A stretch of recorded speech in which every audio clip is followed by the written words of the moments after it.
बात करते हैं इस बार चंद्र ग्रहण के अंदर होलिका दहन कब किया जाएगा और कैसे किया जाएगा।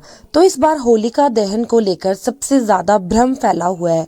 कुछ लोग कह रहे हैं कि 2 मार्च को ही कर लेंगे, कुछ कह रहे हैं 3 मार्च को करेंगे, तो कोई कह रहा है 4 मार्च को करेंगे। तो चलिए शास्त्रों से देखते हैं कि आखिर किस दिन हमें होलिका दहन करना चाहिए।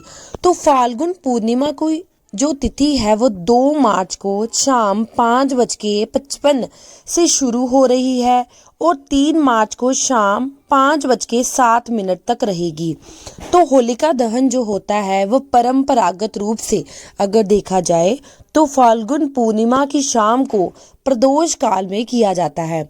अब देखिए 3 मार्च को तो चंद्र ग्रहण है और इस वजह से सूतक काल जो है वो सुबह 9 बजे से लेके शुरू हो जाएगा और शाम 6:46 तक रहेगा।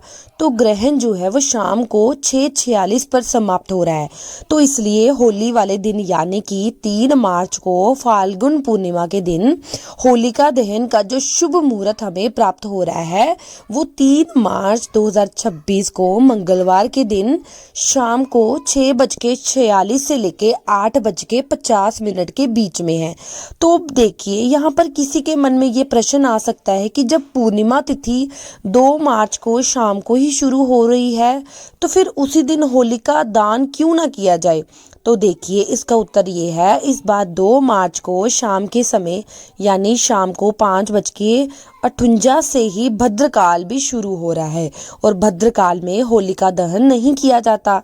तो यही कारण है कि हम 2 मार्च को होलिका दहन नहीं कर सकते भले ही पूर्णिमा शुरू हो जाए, और इसी वजह से हम होलिका दहन 3 मार्च को करेंगे और वह भी जब ग्रहण समाप्त हो जाए 6:46 पर। उसके बाद रात को 8:50 तक हम ये कार्य कर सकते हैं।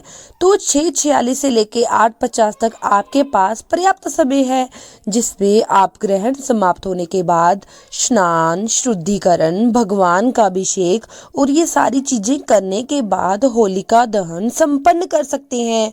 और फिर जो रंग वाली होली यानी कि जिसे धुलेटी कहा जाता है उसे आप 4 मार्च 2026 बुधवार को मना सकते हैं। तो होलिका दहन जो है वो 6:46 से लेके 8:50 के बीच में 3 मार्च 2026 को मनाया जाएगा और जो रंग वाली होली है उसे आप मनाएंगे 4 मार्च 2026 बुधवार के दिन। मैं उम्मीद करती हूँ आपकी दुविधा खत्म हुई होगी।